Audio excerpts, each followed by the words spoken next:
Hi friends, welcome back to my channel. ഇന്ന് ഞാനിവിടെ ഉണ്ടാക്കാൻ പോകുന്നത് മാമ്പഴ പുളിശ്ശേരിയാണ്. അപ്പോൾ ഇപ്പോൾ ഈ ജൂൺ മാസം, മെയ് ജൂണൊക്കെ ആകുമ്പം എല്ലായിടത്തും മാമ്പഴം സുലഭമായിട്ട് കിട്ടുന്ന ഒരു സീസണാണ്. അപ്പം ഞാൻ വിചാരിച്ചു ഒരു മാമ്പഴ പുളിശ്ശേരി തന്നെ കാണിക്കാം. അപ്പോൾ നാടൻ രീതിയിൽ, നാടൻ രുചിയിലാണ് ഇന്നത്തെ ഈ റെസിപ്പി. അപ്പോൾ അതെങ്ങനെയാണ് ഉണ്ടാക്കുന്നതെന്ന് നമുക്ക് നോക്കാം.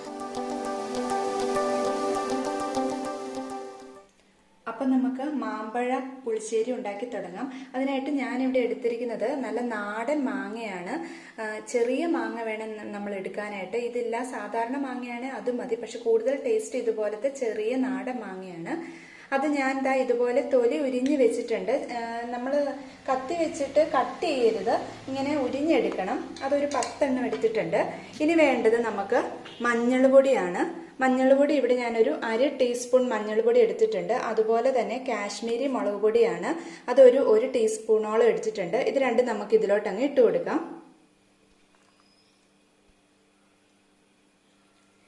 ഇനി വേണ്ടത് പച്ചമുളകാണ്. പച്ചമുളക് ഞാനിവിടെ ഓരോരുത്തരുടെ എരിവിനനുസരിച്ച് പച്ചമുളക് എടുക്കാം. ഞാനിവിടെ ഒരു 5 പച്ചമുളക് എടുത്തിട്ടുണ്ട്. അത് നടുവേ ഒന്ന് കീറി കൊടുത്തിട്ടുണ്ട്. അത് ഇതിലോട്ട് ഇട്ട് കൊടുക്കാം. ഇനി വേണ്ടത് കറിവേപ്പിലയാണ്. അത് ഒരു തണ്ട് ഞാൻ ഇടുകയാണ്.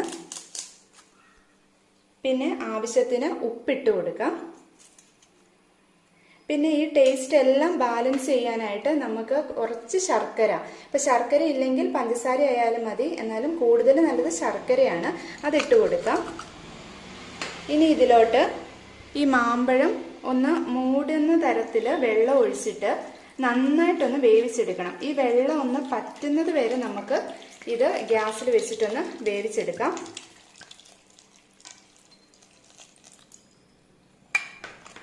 ഇനി ഇത് നമുക്ക് നന്നായിട്ട് കുക്ക് ചെയ്തെടുക്കാം.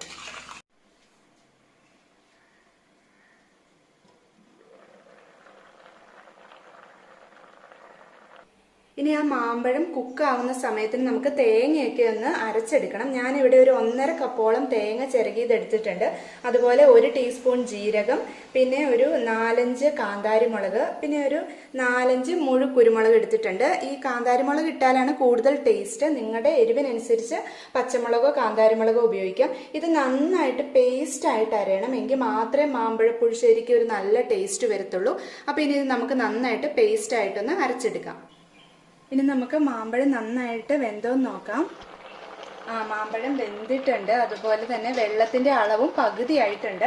ഈ തക്കത്തിന് നമുക്ക് തേങ്ങാക്കൂട്ടങ്ങ് ഒഴിച്ചു കൊടുക്കാം. ഇത് ഞാൻ ആ തേങ്ങയും ജീരകവും കാന്താരിമുളകും കുരുമുളകും കൂടെ അരച്ച കൂട്ടാണ്. അത് ഇതിൻ്റെ അകത്തോട്ട് നമുക്ക് ഒഴിച്ചു കൊടുക്കാം. എന്നിട്ട് നന്നായിട്ട് ഇളക്കി ഇത് നന്നായിട്ട് വേവണം. ആ തേങ്ങയുടെയൊക്കെ പച്ചമണം മാറണം. അത്രയും നേരം നമുക്ക് ഒന്ന് വേവിച്ചെടുക്കാം. ഈ സമയത്തിന് ഉപ്പൊക്കെ ചെക്ക് ചെയ്തിട്ട് കുറവാണെങ്കിൽ ഇനി ആഡ് ചെയ്യാം കേട്ടോ.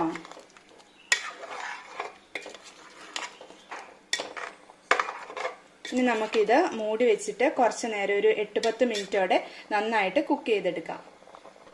ഇപ്പം ഇത് നന്നായിട്ട് വെന്തിട്ടുണ്ട്. ആ തേങ്ങയുടെ പച്ചമണം ഒക്കെ മാറിയിട്ടുണ്ട്. ഞാൻ ഉപ്പും മുളകും ഒക്കെ നോക്കി എല്ലാം പാകത്തിനാണ്. അപ്പം ഈ സമയത്ത് ഉപ്പൊക്കെ കുറവാണെങ്കിൽ ഇട്ട് കൊടുക്കണം. നല്ല മധുരവും അതുപോലെ ആ ചെറിയ പുളിയും നല്ല സൂപ്പറായിട്ടുണ്ട്. ഇനി നമുക്ക് ഇത് സ്വിച്ച് ഓഫ് ചെയ്യാം. എന്നാന്ന് വെച്ചാൽ ഇനി നമുക്ക് തൈര് ഒഴിക്കാനുള്ളതാണ്. അപ്പോൾ അത് ചൂടായിട്ടിരിക്കുമ്പോൾ തൈര് ഒഴിച്ചു കഴിഞ്ഞാൽ അത് പിരിഞ്ഞു പോകും. അതുകൊണ്ട് ഞാനത് ഓഫ് ചെയ്തു. ഇനി നമുക്ക് ഇതിൻ്റെ അകത്തോട്ട് 1 കപ്പ് എന്ന് വെച്ചാൽ ഇത് ശരിക്കും മെഷർമെൻറ്റ് കപ്പിനാണെങ്കിൽ ഒരു 3 കപ്പ് വരും. ഇത്ര ഒരു വലിയ ഗ്ലാസ്സിൽ ഉള്ള തൈര് ഒഴിക്കാം. ഈ തൈര് ഞാൻ ഒന്ന് ജസ്റ്റ് മിക്സിയിലിട്ട് കറക്കിയതാണ്. ഇതങ്ങ് ഒഴിച്ചു കൊടുക്കാം നമുക്ക്.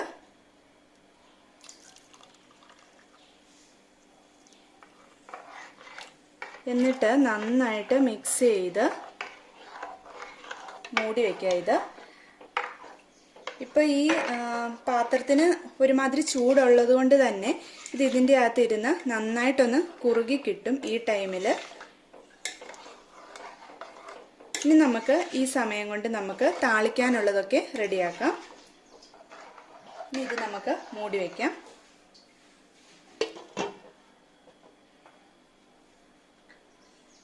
അപ്പം നമുക്കിനി കടുക് താളിക്കാനായിട്ട് തുടങ്ങാം. ആദ്യം തന്നെ ഞാനൊരു ചൂടായി കിടക്കുന്ന താളിക്കുന്ന ഒരു പാത്രത്തിൽ വെളിച്ചെണ്ണ ഒഴിച്ചു കൊടുത്തിട്ടുണ്ട്. നന്നായിട്ട് വെളിച്ചെണ്ണ ഒഴിച്ചു കൊടുക്കണം. അത് ചൂടായിട്ട് വരുമ്പോൾ കടുക് ഇട്ട് കൊടുക്കാം. കടുക് പൊട്ടി വന്നിട്ടുണ്ട്. അന്നേരം ഞാൻ കുറച്ച് ഉലുവയും കൂടി ഇട്ട് കൊടുക്കുകയാണ്. ഉലുവയും ഒന്ന് പൊട്ടി വരുമ്പോൾ നമുക്ക് ചെറുതായിട്ട് അരിഞ്ഞു വെച്ച ഒരു 2 ചുവന്നുള്ളി ഇട്ട് കൊടുക്കാം. അതൊന്ന് ജസ്റ്റ് ഒന്ന് നിറം മാറി വരണം.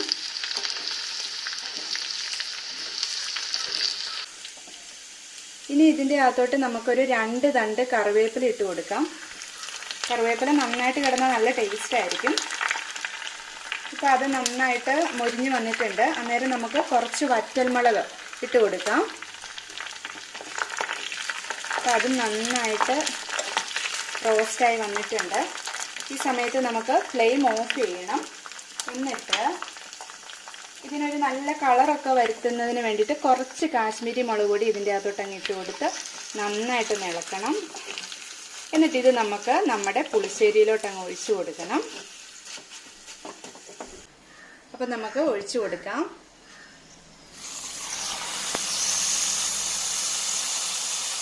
നന്നായിട്ടൊന്ന് മിക്സ് ചെയ്തും കൊടുത്താൽ നമ്മുടെ മാമ്പഴ പുളിശ്ശേരി ഇവിടെ റെഡി ആയിട്ടുണ്ട്. അപ്പം എല്ലാവരും ഇതൊന്ന് ട്രൈ ചെയ്ത് നോക്കുക. ഇപ്പം മാമ്പഴത്തിൻ്റെ സീസൺ ആണല്ലോ.